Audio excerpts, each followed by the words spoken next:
Hey everyone, and welcome to a new episode of Tutorial Park. In today's episode I'm going to show you how to build an arrow launch loop.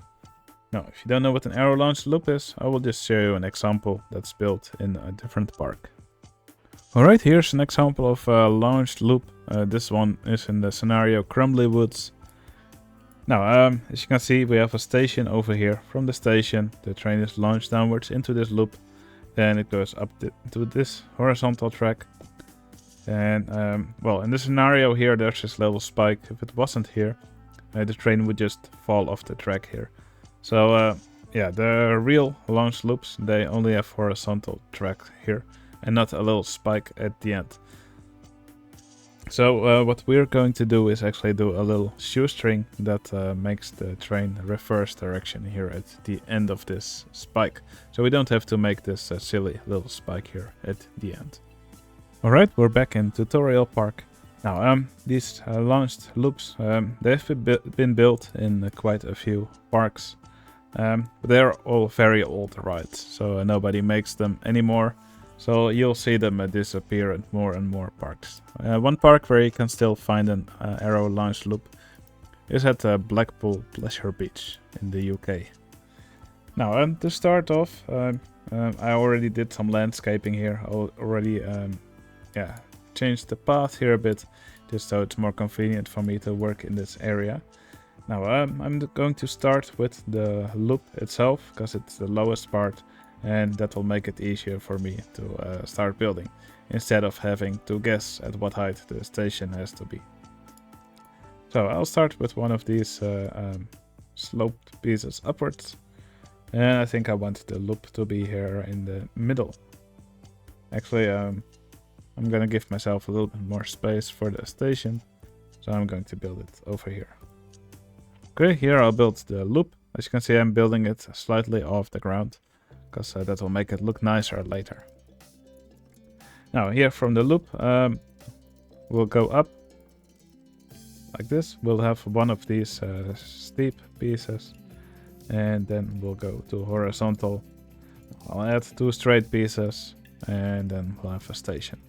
I think 5 tiles is enough. Now I'm also going to add one more tile here at the back, which I will make invisible later, but that will make it easier for me to spawn a longer train. Okay, here in the front I'll build exactly the same. So we'll have 2 straight pieces, and instead of station pieces we'll just have more straight pieces here. Alright, we should now have 7 straight pieces here. Alright, now the one in Crumbly Woods and has a little spike here, but we're not going to do that. Instead, I'm going to change the ride type to vertical drop coaster. So for cheats, I'll enable allow arbitrary ride type changes. We'll change it to vertical drop roller coaster, and we'll go from horizontal to steep, and then we'll go vertical. I'll rotate 180 degrees. I'm just going to continue making straight track pieces, and here I'm going to go up again. I'm going to go a little underground here, and I'll make another copy of this coaster.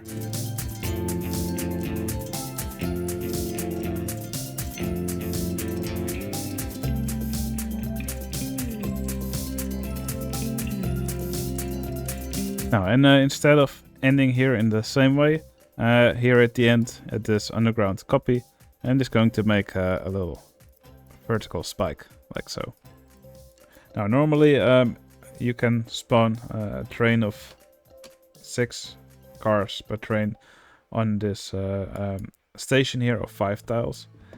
Now because we also want to have some vehicles on the underground track, I'm going to do, let's do 9 cars per train.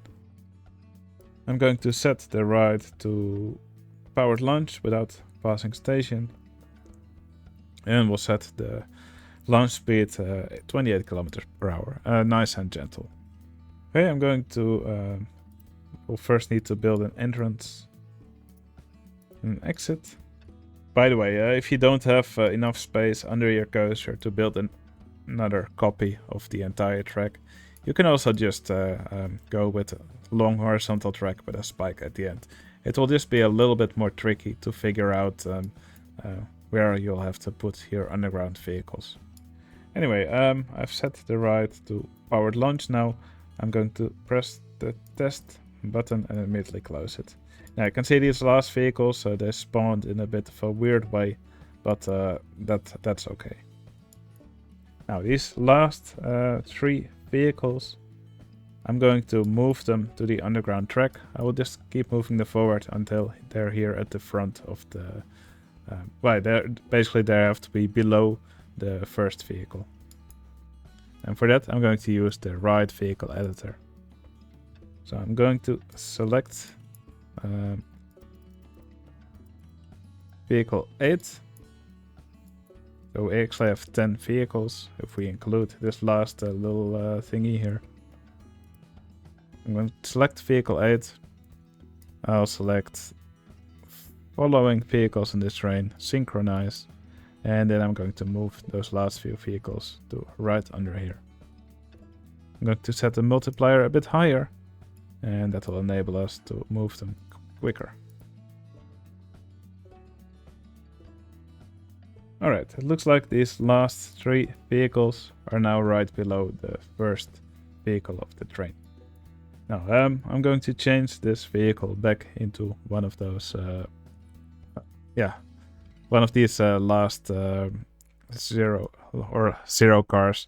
Well, basically the last car that the coaster normally has. So let's see, that's vehicle 7. I'm going to change the variant to 2. And I'm going to move it forwards a little bit. Oh, I still have synchronize on. Let me turn that off. Okay, I'm going to hide this last piece.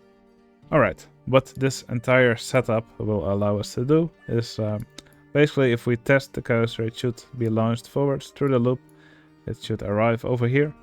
And whenever this front vehicle reaches this point, well, here there's an invisible spike. Let me turn on vertical drop roller coaster. So here's a spike. So the front part of the train that we see here, it will go horizontal here. And these last 3 vehicles, they will go up the spike here. And they will make the train want to go back because of gravity. So let's give it a quick spin and see what happens. You can see both parts of the train moving through the loop.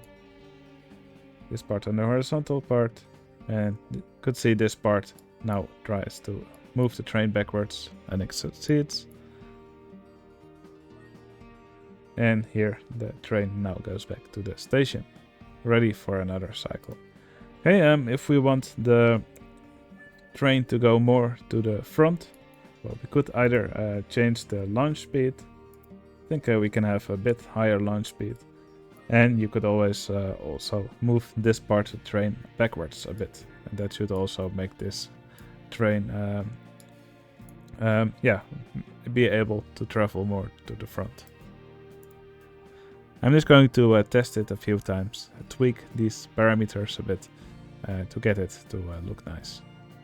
Now, one thing you'll have to keep in mind is that when there's guests on this train, it will have a little bit more mass. So maybe it will actually be able to overshoot the straight part a bit. Alright, now that this is done, I'm going to change it back to a corkscrew roller coaster.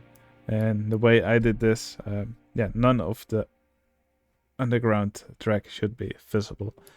Now, these underground vehicles, they will probably pop up above ground a bit when we run this coaster. So here we can see it run, and we should probably see the underground vehicles pop up a bit. Yeah, here it is. Now that actually looks a bit silly, we don't want that. So in order to prevent that, we can actually just change the last vehicles into an invisible vehicle. So for that, we once again take the right vehicle editor, and for vehicle 8, and also for following vehicles on this train, we'll do synchronize. And we'll change them into a maze. And that actually makes those vehicles invisible. As you can see, the vehicles are no longer visible on the underground track. But they still make this train reverse direction here on the horizontal part. Alright, with that part done, it's now time to decorate this coaster. Now, most of these existing launch loops actually have quite boring supports. Usually it's just some lattice supports. So for example, you could just do something like this. And then just hide the original supports. Maybe add some cross braces. That's one way to do it. I actually usually like to do the supports more like the ride Revolution at Blackpool Pleasure Beach. And that ride actually has some kind of arch support. So here I will just show you how to do that. And for that, I like to use a hybrid coaster track below it. So with the hybrid coaster track, I built it slightly below this coaster. I'm just going to follow the coaster track like this, so we get some nice looking supports here. We'll do something like this here under the loop. And I'll copy and paste this track piece over here. Now we already have something nice looking under it. And then with some hardline twister coaster track with chain lift enable. So this normal hardline twister coaster track, but if you enable the chain lift, you get this half track. And this is what I usually use to make some nice looking arches. So I'm just going to fiddle around a bit to try and make them look nice.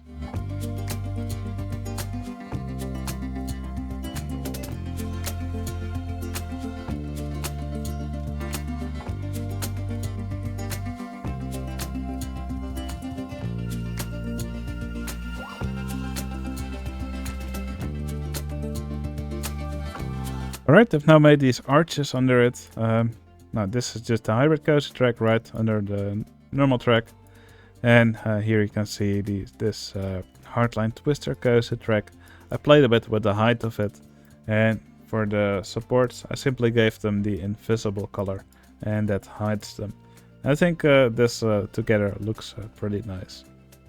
Alright, with this done, of course we're not there yet. Well, we have a station, but the guests don't actually have a way to get up here. So here I will simply just build 2 stairs that zigzag their way upwards.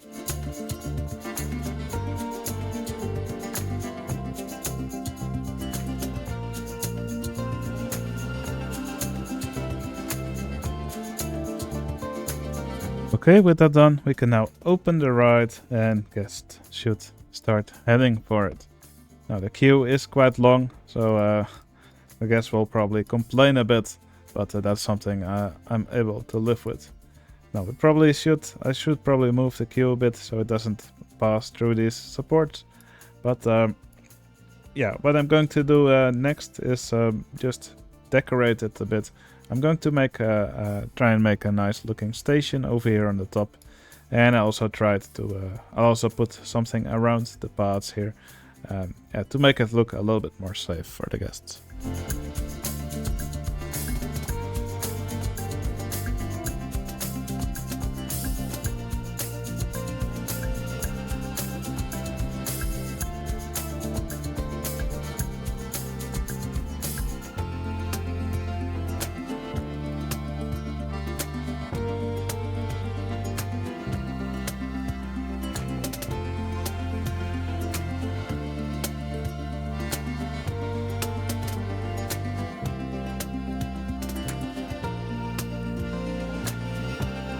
Alright, I've done some very basic decorating around the coaster.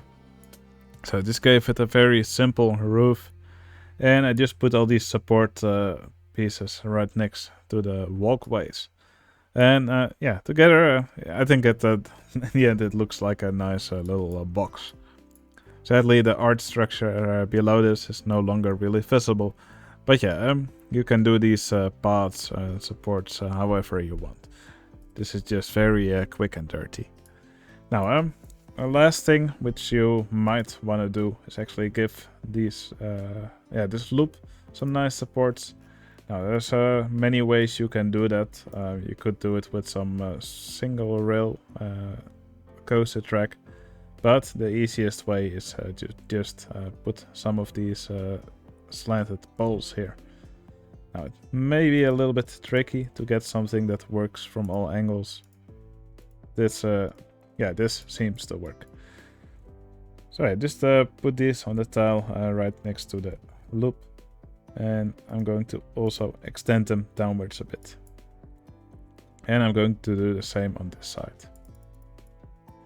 Now I found a height here which works for me, so I'll just hover over this pole here, hold Control, so then I build at the same height, and then I'll build it here at the same place.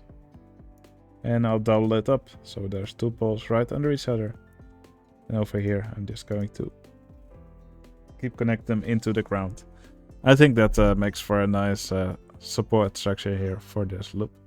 Yeah, together with this hybrid coaster track, the hardline twister coaster track, and these poles, I think we have a really nice support structure for this coaster.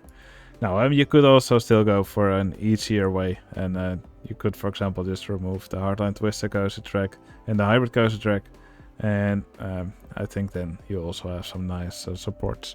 If you want to make it look like an arrow style coaster, then you'll probably want to have some sort of lattice under the coaster.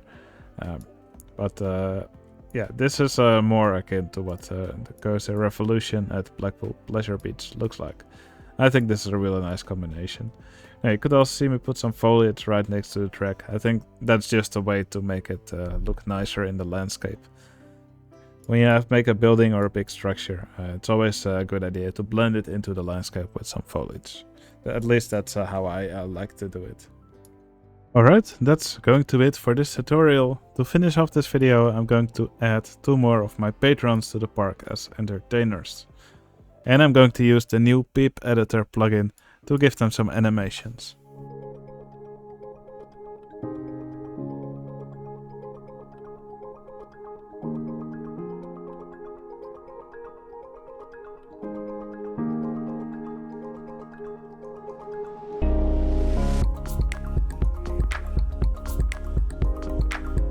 Alright, I've added 2 more patrons to the park as an entertainer. One of them you can see up here on top of the loop. So let me quickly name him. And Lawrence, thank you so much for supporting my channel, it's really appreciated. And I hope you enjoy your spot here on top of the loop, waving at other guests in the park. Alright, and here we can see Fitwell. He is unfortunately hanging here below the coaster, waiting to be rescued. But yeah, this just goes to show the nice things you can do with the Peep Editor plugin. You can actually freeze guests in a certain animation. I think that's really fun. Alright, that's going to be it for this tutorial. If it was useful for you, please give it a like, it would really help out my channel. And if you want to see more of these videos, you can always subscribe. And let me know in the comments what you think of this tutorial. Alright, that's going to be it for this video. Hope you enjoyed it. I'll see you again in the next one. See you later.